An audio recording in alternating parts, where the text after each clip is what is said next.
ಕರುಣದಿಂದ ಪನಿತು ಕೇಳುವೆ ಪರಮ ಭಗವದ್ಭಕ್ತರಿದನಾದರದಿ ಕೇಳುವುದು.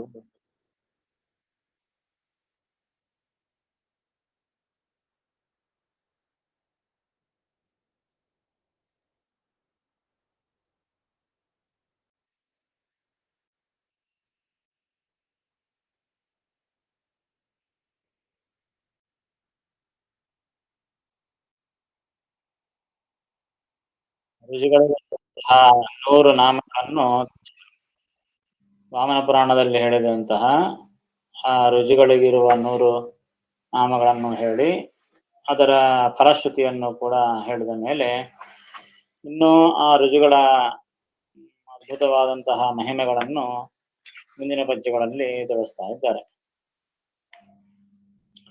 ಈ ಸಮೀರಗೆ 100 ಜನ್ಮ. 31ನೇ ಪದ್ಯ.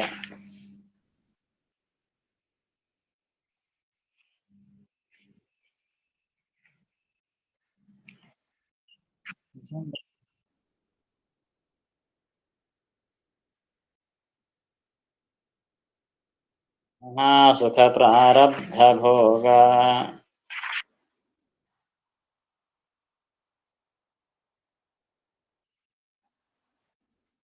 ಪ್ರಯಾಸವಿಲ್ಲದೆ ಇದಿದನು ಲೋಕಾಧಿಪತ್ಯವನು.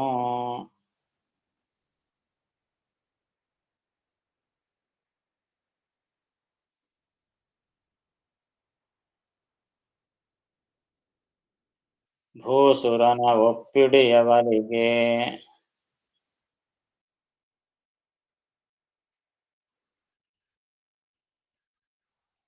ವಿಶೇಷ ಸೌಖ್ಯವನಿತ್ತದಾತನ.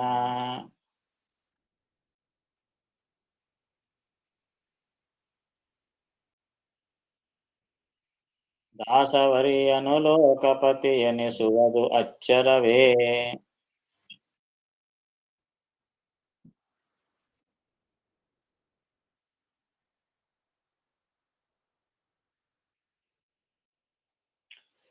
ಹಿಂದೆ ಹೇಳಿದಂತೆ ಬ್ರಹ್ಮದೇವರಿಗೆ 100 ಜನ್ಮಗಳ ಪ್ರಾರಬ್ಧ ಅಂತ ಹೇಳಿದ್ದಾಯಿತು. ಅಂದರೆ ಈಗಿನ ಬ್ರಹ್ಮದೇವರಿಗೆ 100 ಜನ್ಮಗಳ ಹಿಂದೆ ಅಪರೋಕ್ಷ ಜ್ಞಾನವಾಯಿತು.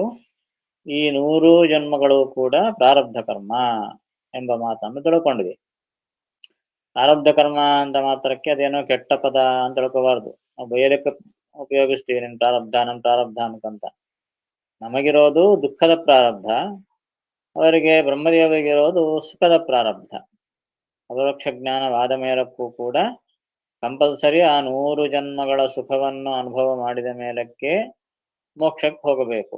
ಆ ರೀತಿಯಾದ ನಿಯಮ ಅವರಿಗೆ, ರುಜುಗಳಿಗೆ. ಆ 100 ಜನ್ಮಗಳಲ್ಲಿ ಸುಖವನ್ನು ಅನುಭವಿಸ್ತಾರೆ. ಅನುಭವಿಸುವ ಸಮಯದಲ್ಲಿ ಮತ್ತು ಇನ್ನಿಷ್ಟು ಸಾಧನ ಮಾಡಿಕೊಳ್ಳುತ್ತಾರೆ. ಆ ಸಾಧನದಿಂದ ಮೋಕ್ಷದಲ್ಲಿ ಇನ್ನೂ ವಿಶೇಷವಾದ ಆನಂದ ಅಭಿವೃದ್ಧಿಯನ್ನು ಪಡಿತಾರೆ. ಇದು ಅವರ ವಿಶಿಷ್ಟವಾದಂತಹ ಸಾಧನೆ.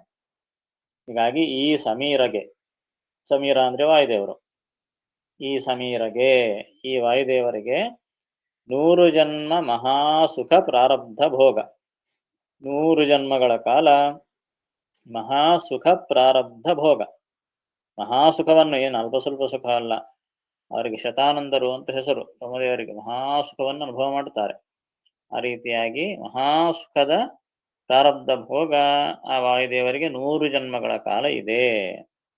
ಆ ರೀತಿಯಾಗಿ ಭೋಗವನ್ನು ಅನುಭವಿಸಿ ಪ್ರಾರಬ್ಧ ಭೋಗ ಪ್ರಯಾಸವಿಲ್ಲದೆ ಐದಿದನು ಲೋಕಾಧಿಪತ್ಯವನು. ಆ ರೀತಿಯಾಗಿ ಪ್ರಾರಬ್ಧ ಭೋಗವನ್ನು ಅನುಭವಿಸಿ ಪ್ರಯಾಸವಿಲ್ಲದೆ, ಏನೂ ಆಯಾಸವಿಲ್ಲದೆ ಅನಾಯಾಸವಾಗಿ ಐದಿದನು ಲೋಕಾಧಿಪತ್ಯವನು. ಕೊನೆಗೆ ಲೋಕಾಧಿಪತ್ಯ, 14 ಲೋಕಗಳಿಗೂ ಅಧಿಪತಿಯಾದಂತಹ ಬ್ರಹ್ಮಪಟ್ಟವನ್ನು ಐದಿದನು ಅಂದರೆ ಹೊಂದಿದನು ಅಂತ ಅರ್ಥ. 100 ಜನ್ಮಗಳ ಪ್ರಾರಬ್ಧ ಕರ್ಮವನ್ನು, ಪ್ರಾರಬ್ಧ ಸುಖಭೋಗವನ್ನು ಅನುಭವಿಸಿ ಕೊನೆಗೆ 100ನೇ ಜನ್ಮದಲ್ಲಿ 14 ಲೋಕಕ್ಕೆ ಅಧಿಪತಿಯಾದ ಆ ಬ್ರಹ್ಮಪಟ್ಟವನ್ನು ತಾನು ಸುನಾಯಾಸವಾಗಿ ಹೊಂದಿದ. ಇದೇನು ದೊಡ್ಡ ಆಶ್ಚರ್ಯ ಅಂತಂತಾರ ದಾಸರಾಯರು. ಯಾಕೆ ಅಂದ್ರೆ ಭೂಸುರನ ಒಪ್ಪಿಡಿ ಅವಲಿಗೆ ವಿಶೇಷ ಸೌಖ್ಯವನಿತ್ತ ದಾತನ ದಾಸವರ್ಯನು. ಈ ಬ್ರಹ್ಮದೇವರು ಎಂತಹ ಮಹಾನುಭಾವರು ಅಂದ್ರೆ ಆ ಭಗವಂತನಿಗೆ ಅತ್ಯಂತ ಪ್ರೀತ್ಯಾಸ್ಪದರು. ಎಲ್ಲ ಕೆಲಸಗಳನ್ನು ಮಾಡಿ ಭಗವಂತನಿಗೆ ಸದಾ ಸಮರ್ಪಣೆ ಮಾಡೋರು. ಹಿಂದೆ ಅವರ ಮಹತ್ವವನ್ನು ಅನೇಕ ರೀತಿಯಾಗಿ ಹೇಳಿದ್ದಾಯಿತು. ಒಂದು ರೂಪದಿಂದ ಎಲ್ಲ ಪ್ರಾಣಿಗಳಲ್ಲಿ ಇದ್ದು ಪ್ರತಿನಿತ್ಯ ಒಂದು ದಿನಕ್ಕೆ 21,600 ಹಂಸ ಜಪಗಳನ್ನು ಮಾಡಿ ಭಗವಂತನಿಗೆ ಸಮರ್ಪಣೆ ಮಾಡುತ್ತಾರೆ. ಇದು ಒಂದು ದೊಡ್ಡ ಕಾರ್ಯ. ಸಂಪೂರ್ಣ 14 ಲೋಕಗಳನ್ನು ಶೇಷದೇವರು ಹೊತ್ತರೆ ಆ ಶೇಷದೇವರನ್ನು ವಾಯುದೇವರು ಕೂರ್ಮ ರೂಪದಿಂದ ಹೊತ್ತು ಎಲ್ಲರನ್ನೂ ಧಾರಣೆ ಮಾಡುತ್ತಾನೆ. ಇದು ಒಂದು. ಆಮೇಲೆ ಎಲ್ಲರೊಳಗೆ ಇದ್ದು ಎಲ್ಲಾ ಕಾರ್ಯಗಳನ್ನು ತತ್ವಾಭಿಮಾನಿ ದೇವಗಳ ಮೂಲಕ ತಾನು ಮಾಡಿ ಆ ಪುಣ್ಯವನ್ನೆಲ್ಲ ಭಗವಂತನ ಸಮರ್ಪಣೆ ಮಾಡುತ್ತಾರೆ. ಇದೊಂದು. ಇಂತಹ ಕಾರ್ಯಗಳು ಅನಂತ ಕಾರ್ಯಗಳು ಮಾಡ್ತಾನೇ ಇರ್ತಾರೆ. ಎಷ್ಟು ಭಗವಂತನಿಗೆ ಸಮರ್ಪಣೆ ಮಾಡಿದರೆ ಭಗವಂತ ಇವರಿಗೆ ಅಷ್ಟು ಸುಖ ಕೊಡ್ತಾನೆ ಎಂಬುದು ಏನ್ ದೊಡ್ಡದು ಆಶ್ಚರ್ಯ. ಯಾಕೆ ಅಂತಂದ್ರೆ ಭೂಸುರನ ಒಪ್ಪಿಡಿ ಅವಲಿಗೆ.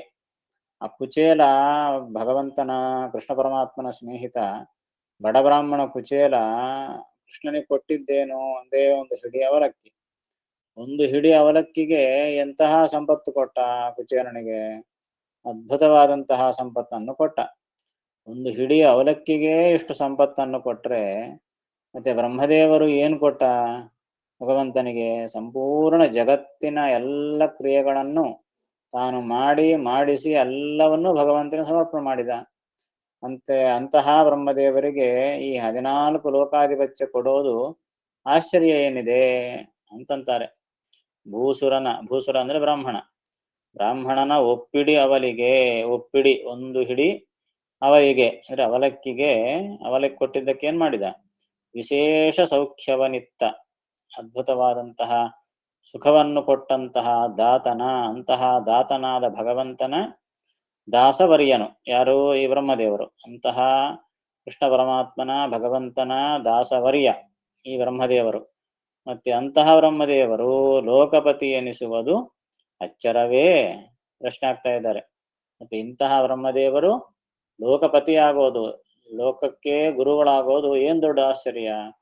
ಒಂದು ಹಿಡಿ ಅವಲಕ್ಕಿಗೆ ಅಷ್ಟು ಸಂಪತ್ತು ಕೊಟ್ರೆ ಮತ್ತೆ ಇಷ್ಟೆಲ್ಲ ಜಗತ್ತಿನಲ್ಲಿ ಎಲ್ಲರೂ ಮಾಡುವಂತಹ ಕರ್ಮಗಳನ್ನು ವಾಯುದೇವರೇ ಮಾಡಿಸೋದು, ಮಾಡಿಸಿ ಅಷ್ಟೆಲ್ಲ ಭಗವಂತನಿಗೆ ಸಮರ್ಪಣೆ ಮಾಡುತ್ತಾರೆ ಅಂದ್ರೆ ಅಷ್ಟು ಕೊಟ್ಟಿದ್ದಕ್ಕೆ ಮತ್ತೆ ಲೋಕಾಧಿಪತ್ಯವನ್ನು ಕೊಡೋದು ಏನ್ ದೊಡ್ಡ ಆಶ್ಚರ್ಯ ಅಂತ ಹೇಳ್ತಾರೆ. ಹಾಗೆ ಆ ಬ್ರಹ್ಮದೇವರ ಒಂದು ಶಕ್ತಿ, ಅವರ ಕರ್ತೃತ್ವ ಶಕ್ತಿ, ಅವರ ಭಕ್ತಿ ಎಲ್ಲ ಇದರಲ್ಲಿ ಗೊತ್ತಾಗ್ತದೆ. ಹಾಗೆ ಭಗವಂತನು ಮಾಡುವಂತಹ ಅವರ ಮೇಲೆ ಅನುಗ್ರಹ ಇವೆಲ್ಲವೂ ಕೂಡ ಇದರಿಂದ ಗೊತ್ತಾಗ್ತಾ ಇದೆ ಅಂತ ಹೇಳಬಹುದು.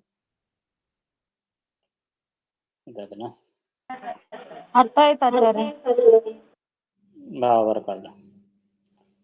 ಈ ವಾಯುದೇವರಿಗೆ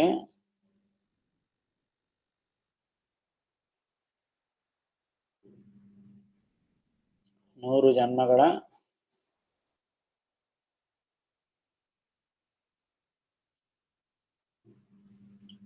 ಮಹಾಸುಖ ಪ್ರಾರಬ್ಧ ಭೋಗ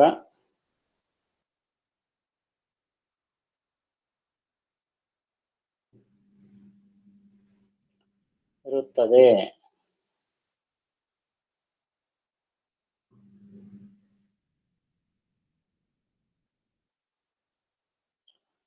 ಅದನ್ನು ಅನಾಯಾಸವಾಗಿ ಭೋಗಿಸುತ್ತಾ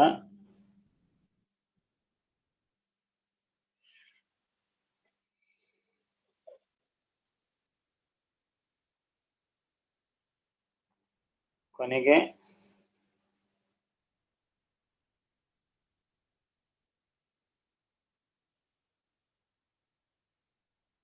ಬ್ರಹ್ಮಲೋಕಾಧಿಪತ್ಯವನ್ನು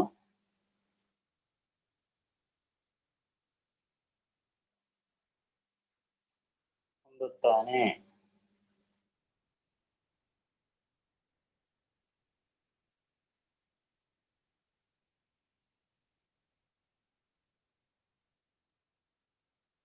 ಕುಚೇಲನು ಕೊಟ್ಟ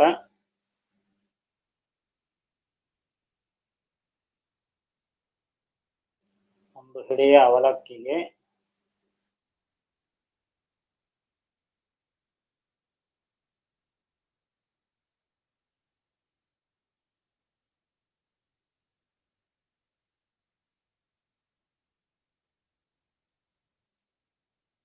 ವಿಶೇಷ ಸೌಖ್ಯವನ್ನು ಕೊಟ್ಟ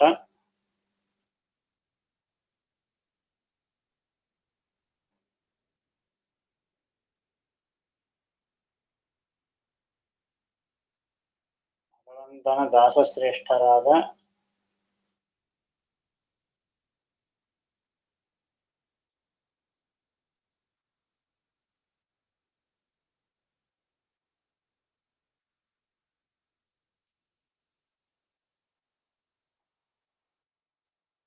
ಬ್ರಹ್ಮದೇವರು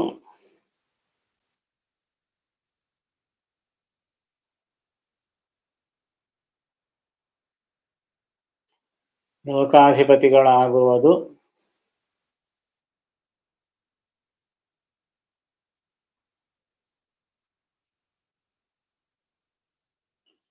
ಆಶ್ಚರ್ಯವೇನಿಲ್ಲ.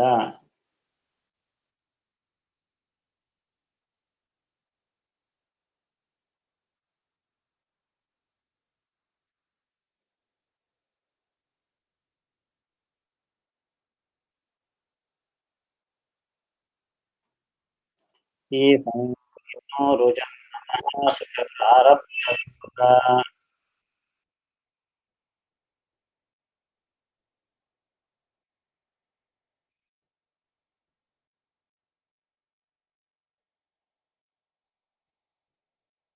ಇಲ್ಲದೆ ಇದಿದನು ಲೋಕಾಧಿಪತ್ಯವನು.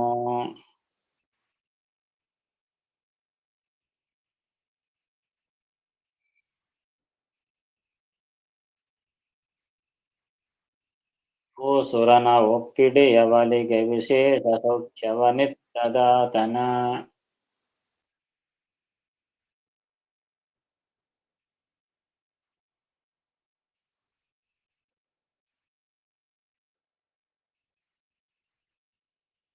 ದಾಸವರಿಯನು ಲೋಕಪತಿ ಎನಿಸುವುದು ಅಚ್ಚರವೇ.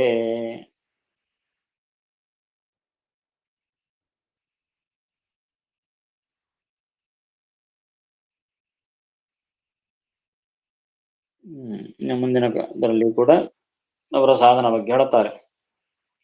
ದ್ವಿಶತಕಲ್ಪಗಳಲ್ಲಿ ಬಿಡದಿ ಕೆಸರಿನಿಂದ ಕರೆಸಿದನು.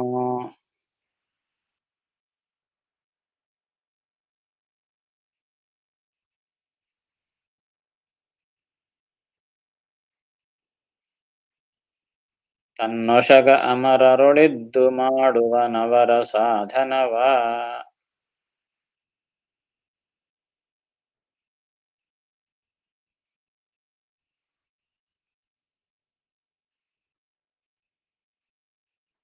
ಸದುಪಾಸನೆಗೈವ ಕಲ್ಯಾದ್ಯಸುರ ಪರ ಸಂಹರಿಸಿತ.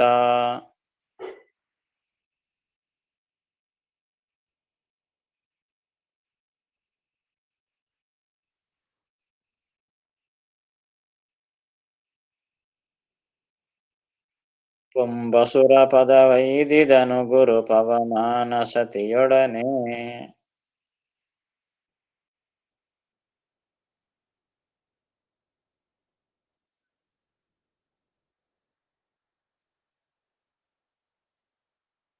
ದ್ವಿಶತಕಲ್ಪಗಳಲ್ಲಿ ಬಿಡದೆ ಈ ಪೆಸರಿನಿಂದಲೇ ಕರೆಸಿದನು. ಯಾರು? ವಾಯುದೇವರು ದ್ವಿಶತಕಲ್ಪಗಳಲ್ಲಿ ಅಂದ್ರೆ 200 ಕಲ್ಪಗಳಲ್ಲಿ ಹೇಳಿದಂತೆ 100 ಕಲ್ಪದ ಸಾಧನ ಮತ್ತು 100 ಕಲ್ಪದ ಪ್ರಾರಬ್ಧಕ ಭೋಗ ಅಂತ ಹೇಳಿದ್ರಲ್ಲ, ಆ ರೀತಿಯಾಗಿ ದ್ವಿಶತಕಲ್ಪಗಳಲ್ಲಿ ಅಥವಾ 100 ವರ್ಷ 100 ವರ್ಷ ಹಗಲು ಮತ್ತು 100 ವರ್ಷ ರಾತ್ರಿ ಬ್ರಹ್ಮದೇವರಿಗೆ, ಹೀಗೆ 200 ಕಲ್ಪಗಳು ಹಾಗಾದರೂ ಇಟ್ಕೋಬಹುದು. ಆ ರೀತಿಯಾಗಿ ಬಿಡದೆ ಈ ಪೆಸರಿನಿಂದಲೇ ಹಿಂದೆ ಹೇಳಿರತಕ್ಕಂತಹ 100 ಹೆಸರುಗಳಿಂದ ತಾನು ಕರೆಸಿದನು. ಮತ್ತು ಇನ್ನೊಂದೇನ್ ಮಾಡಿದ? ತನ್ನೊಷಗ ಅಮರರೊಳಿದ್ದು. ತನ್ನೊಷಗ ಅಂದ್ರೆ ತನ್ನ ವಶದಲ್ಲಿರುವ ಅಂತ ಅರ್ಥ. ತನ್ನ ವಶಗ ಅಂದ್ರೆ ತನ್ನ ವಶದಲ್ಲಿ ಇರುವ ಅಮರರೊಳು ಇದ್ದು. ತನ್ನ ವಶದಲ್ಲಿ ಎಲ್ಲ ದೇವತೆಗಳು ಇರ್ತಾರೆ. ಎಲ್ಲಾ ತತ್ವಾಭಿಮಾನಿ ದೇವತೆಗಳು ಬ್ರಹ್ಮದೇವರ ಅಧೀನ. ಹೀಗೆ ತನ್ನ ವಶದಲ್ಲಿರುವ ಅಮರರೊಳಗೆ ದೇವತೆಗಳಲ್ಲಿ ಇದ್ದು ಮಾಡುವನು ಅವರ ಸಾಧನವ. ಆ ತತ್ವಾಭಿಮಾನಿಗಳ ದ್ವಾರ ಎಲ್ಲಾ ಸಾಧನೆಗಳನ್ನು ತಾನು ಮಾಡಿಸ್ತಾನೆ. ಇದು ಒಂದು. ಮತ್ತೊಂದೇನು, ಅಸದುಪಾಸನೆಗೈವ ಕಲ್ಯಾದಿ ಅಸುರಪರ ಸಂಹರಿಸಿ. ಅಸದುಪಾಸನೆಗೈವ, ಅಸದುಪಾಸನೆ ಅಂದ್ರೆ ಕೆಟ್ಟ ಉಪಾಸನೆ. ಈಗ ಸಾತ್ವಿಕ ಜನರೆಲ್ಲರೂ ಕೂಡ ಸದುಪಾಸನೆ ಮಾಡ್ತಾರೆ, ಅಂದ್ರೆ ಒಳ್ಳೆ ಉಪಾಸನೆ ಮಾಡ್ತಾರೆ ಭಗವಂತನ ಬಗ್ಗೆ. ಭಗವಂತ ಅನಂತ ಕಲ್ಯಾಣ ಗುಣಪರಿಪೂರ್ಣ, ನಿರ್ದೋಷ, ಜ್ಞಾನಾನಂದಾದಿ ಅನೇಕ ಗುಣಪರಿಪೂರ್ಣ ಆಗಿದ್ದಾನೆ, ಸರ್ವೋತ್ತಮನಾಗಿದ್ದಾನೆ, ಸರ್ವೇಶ್ವರ, ಸರ್ವಾಂತರ್ಯಾಮಿ ಮೊದಲಾದ ಗುಣಗಳನ್ನು ಉಪಾಸನೆ ಮಾಡ್ತಾರೆ. ಅದೇ ದೈತ್ಯರು ಅಸುರರು ಅಸದುಪಾಸನೆ ಮಾಡ್ತಾರೆ, ಇಲ್ಲದೇ ಇದ್ದದ್ದು ಅವರು ಉಪಾಸನೆ ಮಾಡ್ತಾರೆ. ಯಾರು ದೇವರೇ ಇಲ್ಲ ಅಂತ ಕೆಲವರು ಇದ್ರು ನಿರ್ಗುಣ ಅಂತ, ನಿರಾಕಾರ ಅಂತ, ಅನೇಕ ದೋಷಗಳಿದ್ದವನು ಅಂತ, ಅವನಿಗೂ ಹುಟ್ಟು ಸಾವಿಗಳವ ಅಂತ ಹೇಳಿ, ಹೀಗೆ ಅನೇಕ ಅಜ್ಞಾನಗಳನ್ನು ಹೊಂದಿ ವಿಪರೀತ ಜ್ಞಾನಗಳಿಂದ ಅವರು ಉಪಾಸನೆ ಮಾಡ್ತಾರೆ. ಅದನ್ನ ಅಸದುಪಾಸನೆ ಅಂತ ಕರೀತಾರೆ, ಕೆಟ್ಟ ಉಪಾಸನೆ. ಅಂದ್ರೆ ಶಾಸ್ತ್ರದಲ್ಲಿ ಹೇಳಿದ್ದಕ್ಕೆ ವಿರುದ್ಧವಾದ ಉಪಾಸನೆಯನ್ನು ಮಾಡ್ತಾರೆ. ಅಂತಹ ಅಸದುಪಾಸನೆಗೈವ ಕಲ್ಯಾದಿ ಅಸುರಪರ, ಅಸುರಪ ಅಂದ್ರೆ ಅಸುರರಿಗೆ ಪ ಅಂದ್ರೆ ಅಧಿಪತಿಗಳು, ಆ ಅಸುರಾಧಿಪತಿಗಳು, ಆ ದೈತ್ಯರಿಗೆಲ್ಲ ಮುಖ್ಯರಾದಂತಹ ಕಲಿ ಮೊದಲಾದ ಆ ದೈತ್ಯರೆಲ್ಲರೂ ಅವರನ್ನೆಲ್ಲರನ್ನು ಸಂಹರಿಸಿ. ಯಾರು? ಈ ವಾಯುದೇವರು ಅವತಾರ ಮಾಡಿದಾಗ, ಹನುಮಂತ ದೇವರಾಗಿ ಅವತಾರ ಮಾಡಿದಾಗ ದೈತ್ಯರ ಸಂಹಾರ ಮಾಡಿದ. ಭೀಮನಾಗಿ ಅವತಾರ ಮಾಡಿದಾಗ 100 ಜನ ಕೌರವರನ್ನು ತಾನೇ ಸಂಹಾರ ಮಾಡಿದ. ಇನ್ನು ಅನೇಕ ರಾಕ್ಷಸರನ್ನು ಕೂಡ ಸಂಹಾರ ಮಾಡಿದ. ಆ ಸಂಹಾರ ಮಾಡುವಾಗಲೂ ಕೂಡ ಮಹಾಭಾರತದಲ್ಲಿ ತಾತ್ಪರ್ಯ ವರ್ಣನೆ ಮಾಡಿದಂತೆ ಮೊದಲು ವಾಗ್ಯುದ್ಧ ಮಾಡಿ ಅವರನ್ನು ಸೋಲಿಸಿ ಮತ್ತು ಬಾಹುಯುದ್ಧದಲ್ಲಿ ಗೆಲ್ಲಿತಾ ಇದ್ದರಂತೆ ಭೀಮಸೇನ ದೇವರು. ಹಾಗೆ ಅವರ ಅಸದುಪಾಸನೆಯನ್ನು ಮಾಡುವ ಕಲ್ಯಾದಿ ಅಸುರಪರನ್ನು ಅಂದ್ರೆ ಅಸುರ ಅಧಿಪತಿಗಳನ್ನು ಸಂಹಾರ ಮಾಡಿ ಅಂದ್ರೆ ತಾನು ಪೊಂಬಸುರ ಪದ ವೈದಿದನು. ಅಷ್ಟು ಸಾಧನೆ ಮಾಡಿ ಆ ಬ್ರಹ್ಮದೇವರ ಪಟ್ಟವನ್ನು ಹೊಡಿದ. ಪೊಂಬಸುರ ಪದ, ಪೊಂಬಸುರ ಅಂತಂದ್ರೆ ಹಿರಣ್ಯಗರ್ಭ, ಪೊಂಬಸುರ ಅಂದ್ರೆ ಹಿರಣ್ಯಗರ್ಭ ಅಂತ ಅರ್ಥ. ಹಿರಣ್ಯಗರ್ಭ ಅಂತ ಬ್ರಹ್ಮದೇವರಿಗೆ ಹೆಸರು. ಪೊಂಬಸುರ ಪದ ಅಂದ್ರೆ ಬ್ರಹ್ಮದೇವರ ಪದ, ಬ್ರಹ್ಮದೇವರ ಪಟ್ಟ. ಆ ಬ್ರಹ್ಮದೇವರ ಪಟ್ಟವನ್ನು ಐದಿದನು, ಹೊಂದಿದನು. ಯಾರು? ಗುರು ಪವಮಾನ, ಜಗದ್ಗುರುಗಳಾದಂತಹ ಆ ಪವಮಾನ ದೇವರು, ವಾಯುದೇವರು ಅಂತ ಅರ್ಥ. ತಾನೊಬ್ಬನೇ ಹೊಂದಿದ್ದೇನು? ಸತಿಯೊಡನೆ. ಇವರು ನಿಯತಪತಿ ಪತ್ನಿಯರಾದ ಕಾರಣ ಸತಿಯೊಡನೆ, ಅಂದ್ರೆ ಭಾರತೀ ದೇವಿಯು ಕೂಡ ಇದೇ ರೀತಿಯಾಗಿ ರುಜುಗಣಸ್ಥರೇ ಆದ ಕಾರಣ ಆಕೆಗೂ ಕೂಡ ಯಾವ ರೀತಿಯಾದಂತಹ ಅಜ್ಞಾನಾದಿ ದೋಷಗಳಿಲ್ಲ. ಅವರು ಕೂಡ ಅದೇ ರೀತಿಯಾಗಿ 100 ಜನ್ಮಗಳಲ್ಲಿ ಆ ಬ್ರಹ್ಮದೇವರ ಜೊತೆಗೆ ತಾನು ಮೋಕ್ಷಕ್ಕೆ ಹೋಗ್ತಾಳೆ. ಹೀಗೆ ಸತಿಯೊಡನೆ ತಾನು ಈ ರೀತಿಯಾಗಿ ಎಲ್ಲ ಸಾಧನೆಗಳನ್ನು ಮಾಡಿದರು ಹೇಳ್ತಾರೆ. ಆಯ್ತಾಯ್ತಲ್ಲ? ಭಾವ ಬರ್ಕೊಳ್ರಿ. 200 ಕಲ್ಪಗಳಲ್ಲಿ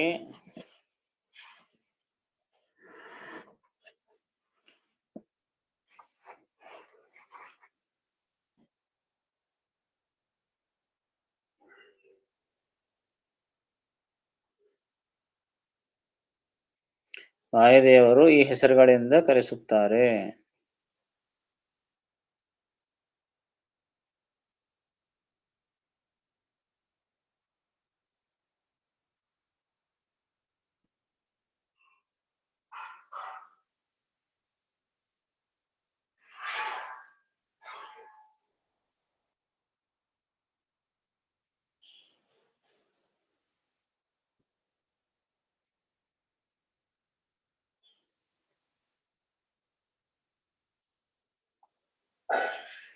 ತನ್ನ ಅಧೀನದಲ್ಲಿರುವ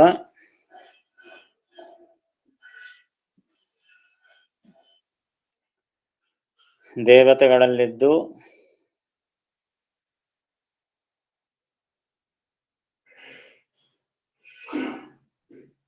ಅವರ ಸಾಧನವನ್ನು ಮಾಡಿಸುತ್ತಾರೆ.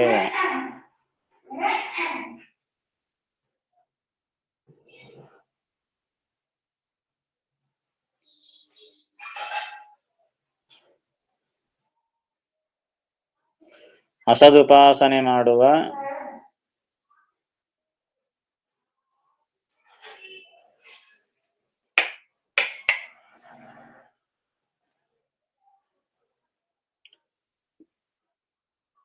ಕಲಿ ಮೊದಲಾದ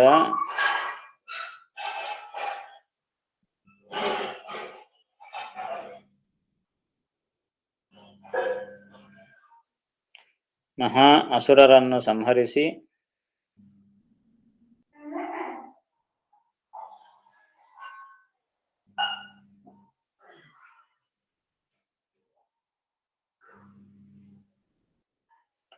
ಗುರುಗಳಾದ ವಾಯುದೇವರು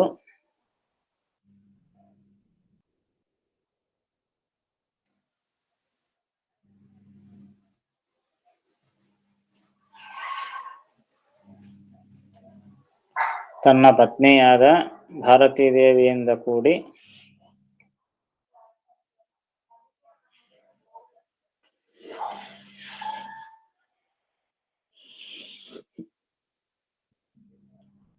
ಬ್ರಹ್ಮ ಪದವಿಯನ್ನು ಹೊಂದುತ್ತಾರೆ.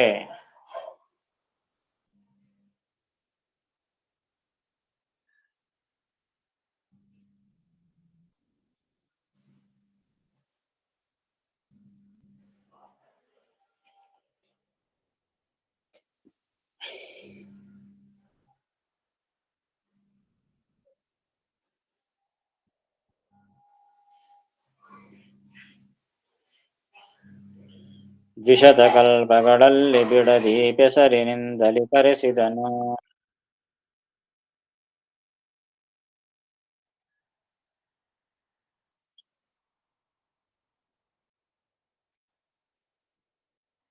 ತನ್ನೊಶಗ ಅಮರರೊಳಿದ್ದು ಮಾಡುವ ನವರ ಸಾಧನವ.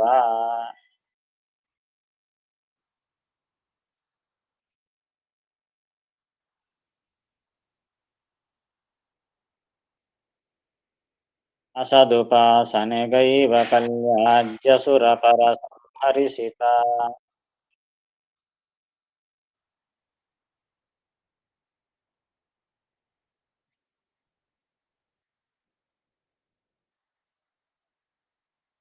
ಕುಂಭಸುರ ಪದವೈದಿದನು ಗುರು ಪವಮಾನ ಸತಿಯೊಡನೆ.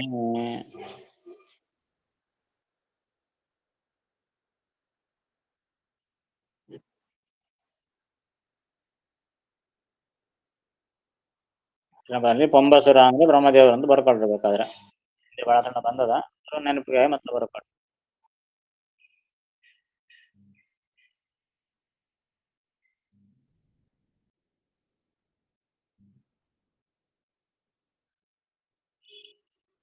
ಮುಂದಿನ ಪದ್ಯದಲ್ಲಿ ಅವರ ಸಾಧನೆಗಳನ್ನು ಹೇಳ್ತಾ ಇದ್ದಾನೆ. ಇನ್ನು ಅನಿಮಿಷರ ನಾಮದಲ್ಲಿ ಕರೆಸುವ ಅನಿಲ ದೇವನು ಒಂದು ಕಲ್ಪದಿ.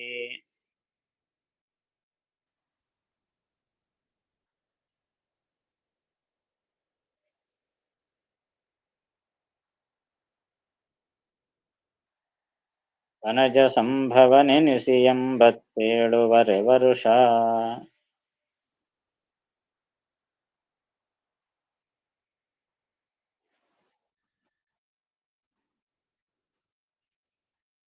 ಗುಣತ್ರಯ ವಿವರ್ಜಿತನ ಮಂಗಳ ಗುಣಕ್ರಿಯಾರೂಪಗಳ.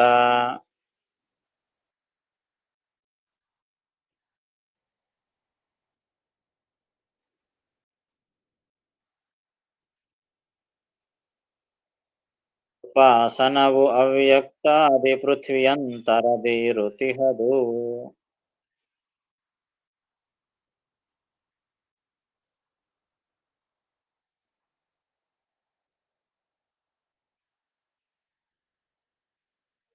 ವಾಯುದೇವರ ಉಪಾಸನ ಹೆಂಗಿರ್ತದೆ ಅವರದು ಅಂದ್ರೆ ಅವರ ಮಹಿಮೆಗಳನ್ನು ಹೇಳ್ತಾ ಇದ್ದಾರೆ ನೋಡ್ರಿ. ಈ ಸಂಧಿಯಲ್ಲಿ ಆ ವಾಯುದೇವರ ಎಷ್ಟೆಷ್ಟು ಮಹಿಮೆಗಳನ್ನು ಹೇಳ್ತಾ ಇದ್ದಾರೆ ನೋಡ್ರಿ. ಬೇಕಾದ್ರೆ ಆಸಕ್ತಿ ಇದ್ದವ್ರು ಬೇಕಾದ್ರೆ ಒಂದು ಲಿಸ್ಟ್ ಮಾಡಿರ್ಬೇಕಾದ್ರೆ ಒಂದೊಂದು ಪದ್ಯದಲ್ಲಿ ಏನೇನು ಮಹಿಮೆಗಳನ್ನು ಹೇಳಿದ್ದಾರೆ ಎಂಬುದನ್ನ ಲಿಸ್ಟ್ ಮಾಡಿಟ್ರೆ ಒಮ್ಮೆ ನಮಗೆ ಉಪಾಸನೆಗೆ ವಾಯುದೇವರ ಮಹಿಮೆ ಏನು ಅಂದ್ರೆ ಇಷ್ಟವಾ ಅಂತ ಸ್ವಲ್ಪ ಸ್ಮರಣೆ ಮಾಡಿಕೊಳ್ಳಿಕ್ಕೆ ಅನುಕೂಲವಾಗ್ತದೆ. ಹಾಗೆ ಹಿಂದಿನ ಪದ್ಯದಲ್ಲಿ ಹೇಳಿದ್ರು 200 ಕಲ್ಪ ಈ ಹೆಸರಿನಿಂದ ಕರೆಸ್ತಾರೆ. ಮತ್ತೆ ಅಸದುಪಾಸನೆ ಮಾಡುವ ಕಲ್ಯಾದಿ ಅಸುರರನ್ನು ಸಂಹಾರ ಮಾಡುತ್ತಾರೆ. 100 ಕಲ್ಪದ ಕೊನೆಯಲ್ಲಿ ಬ್ರಹ್ಮದೇವರ ಪದವನ್ನು ಹೊಂದಿದರು. 3 ಕಲ್ಪಗಳಲ್ಲಿ ಮಹಾಸುಖ ಪ್ರಾರಬ್ಧವನ್ನು ಅನುಭವಿಸುತ್ತಾರೆ. ಹೀಗೆ ಅವರವರ ಮಹಿಮೆಗಳು ಒಂದೊಂದು ಲಿಸ್ಟ್ ಮಾಡಬಹುದು. ಬೇಕಾದ್ರೆ ಇಂಟ್ರೆಸ್ಟ್ ಇದ್ದವ್ರು ಮಾಡ್ರಿ. ಇಲ್ಲೇನ್ ಹೇಳ್ತಿದ್ದ ನೋಡ್ರಿ ಅವರ ಸಾಧನಾ ಕ್ರಮ. ಅನಿಮಿಷರ ನಾಮದಲ್ಲಿ ಕರೆಸುವ ಅನಿಲ ದೇವನು, ಇದೊಂದು ಮಹಿಮೆ. ವಾಯುದೇವರದ್ದು. ಅನಿಮಿಷರು ಅಂದ್ರೆ ದೇವತೆಗಳು. ಅನಿಮಿಷರ ನಾಮದಲ್ಲಿ ಕರೆಸುವ ಅಂದ್ರೆ ಹೇಗೆ ಎಲ್ಲಾ ದೇವತೆಗಳ ಹೆಸರುಗಳು ವಾಯುದೇವರಿಗೆ ಇದೆ, ಎಲ್ಲಾ ದೇವತೆಗಳ ಹೆಸರುಗಳು ಭಗವಂತನಿಗಿದೆ. ಅಂದ್ರೆ ಭಗವಂತನ ಹೆಸರುಗಳನ್ನೇ ದೇವತರು ಇಟ್ಕೊಂಡಿದ್ದಾರೆ ನಿಜವಾಗಿ ನೋಡಿದ್ರೆ. ಏನು ಇಂದ್ರ, ಚಂದ್ರ, ಸೂರ್ಯ, ವರುಣ, ಕುಬೇರ ಎಲ್ಲಾ ಹೆಸರುಗಳು ಭಗವಂತನ ಹೆಸರುಗಳೇ ಅವು. ಆ ಭಗವಂತನ ಹೆಸರುಗಳನ್ನು ಇವ್ರು ಇಟ್ಕೊಂಡಿದ್ದಾರೆ ಅಷ್ಟೇ. ಇವ್ರು ಕರಿಲಿಕ್ಕೆ ಅನ್ನೋ ಹೆಸರು ಬೇಕಲ್ಲ.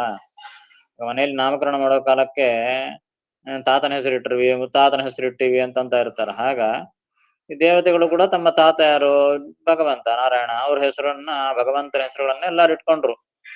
ಹೀಗಾಗಿ ಎಲ್ಲ ಅಗ್ನಿ ಅಂದ್ರು ಭಗವಂತ ಅಂತಾನೆ ಅರ್ಥ, ಮತ್ತೆ ಕುಬೇರ ಅಂದ್ರು ನಾರಾಯಣ ಅಂತಾನೆ ಹೆಸರು, ರುದ್ರ ಅಂದ್ರು ಭಗವಂತ ಅಂತಾನೆ ಅರ್ಥ.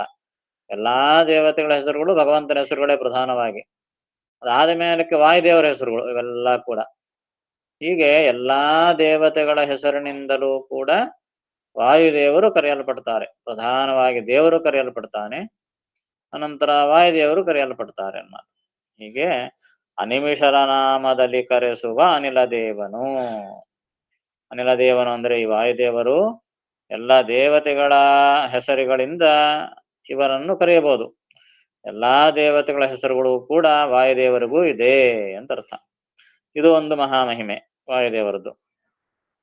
ಇನ್ನು ಮತ್ತೆ ಒಂದು ಕಲ್ಪದಿ ವನಜ ಸಂಭವ ನೆನೆಸಿ, ಅನೇಕ ಜನ್ಮಗಳಲ್ಲಿ ಕೊನೆಯ ಜನ್ಮ ಒಂದು ಕಲ್ಪದಿ ಏನಂತ ಅನಿಸ್ತಾರೆ ಅವರು, ವನಜ ಸಂಭವ.